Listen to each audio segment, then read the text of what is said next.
مصطفى النحاس أحد أبرز السياسيين المصريين في القرن العشرين. تولى منصب رئيس الوزراء لمجلس الأمة المعروف حاليا بمجلس النواب. ساعد في تأسيس حزب الأمة واشتغل زعيم للحزب ده من سنة 1927 لحد 1952 لحد ما اتحل الحزب. كمان ساهم في تأسيس جامعة الدول العربية. تعال نشوف قصته.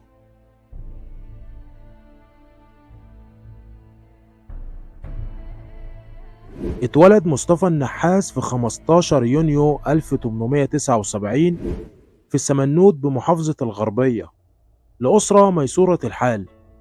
أبوه محمد النحاس واحد من أشهر تجار الخشب، عنده مجموعة ورش وعقارات. مصطفى كان عنده 7 إخوات.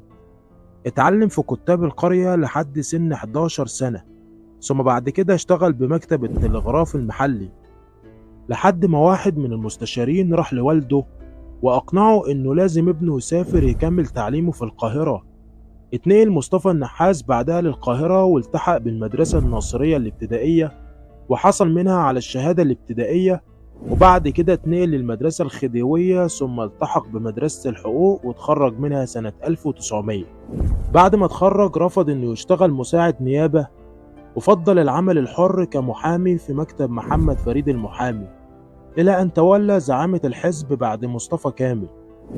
وبعدها بفترة ساب محمد فريد وعرض عليه عبد الخالق ثروت إنه يشتغل بالقضاء ضمن وزارة حسين رشدي أثناء ما كان وزير العدل.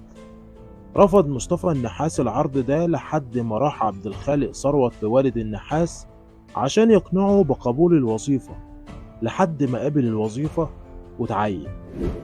كان أول تعيين ليه كقاضي في أكتوبر 1903 ل 1908، وفضل 9 سنوات من التنقل ما بين المحاكم في المدن.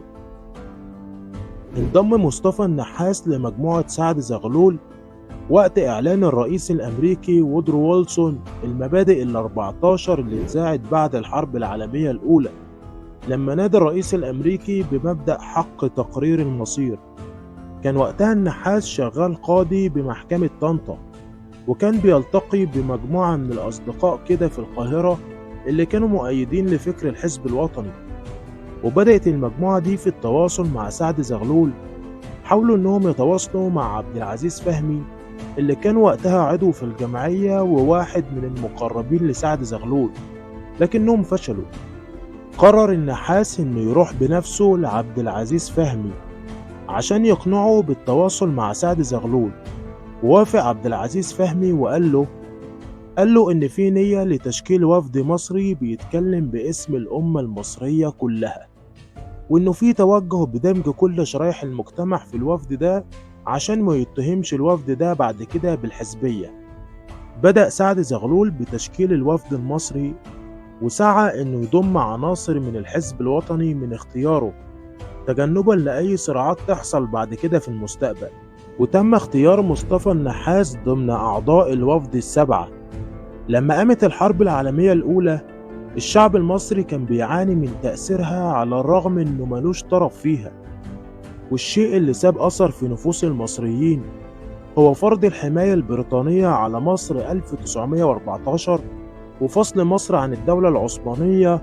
وأدت الظروف دي إلى أن الحزب الوطني فشل في تأدية حركته السياسية، فاضطر أفراد حزب الأمة في تشكيل حزب جديد اسمه حزب الوفد بزعامة سعد زغلول. بدأ سعد زغلول في تشكيل حزب الوفد، وضم وقتها مصطفى النحاس سكرتير للحزب. ولما قامت ثورة 19 كان وقتها مصطفى النحاس شغال قاضي بمحكمة طنطا. على الناحية التانية بدأ ينظم عبد العزيز فهمي إضراب المحاميين، وكان بيشيل المنشورات اللي بتحرض الأفراد على الإضراب في لبسه ويوزعها على الشعب المصري. اتفصل النحاس من منصبه بمحكمة طنطا بسبب توجهاته السياسية، واستمر سكرتير للوفد، وبكده أصبح النحاس الدراع اليمين لسعد زغلول. ولما توفى سعد زغلول تولى النحاس رئاسة حزب الوفد بموافقة غالبية الأعضاء، وكان سكرتير الوفد هو مكرم عبيد. أول ما اشتعلت ثورة 1936 في فلسطين أسس النحاس اللجنة العربية العليا كمحاولة لتهدئة الأمور في المنطقة، وكان مسؤول عن المعاهدة المصرية البريطانية سنة 1936 إلا إنه لغاها بعدين. وبإلغائه للمعاهدة تم إشعال إضرابات مضادة للإنجليز، مما أدى إلى حل وزارته في يناير 1952. ثم بعد كده اتسجن هو وزوجته زينب الوكيل لحد سنة 1954، وبعد كده تقاعد عن الحياة العامة إلى أن توفى في 23 أغسطس 1965، وشيعت جنازته في مسجد الحسين بالقاهرة.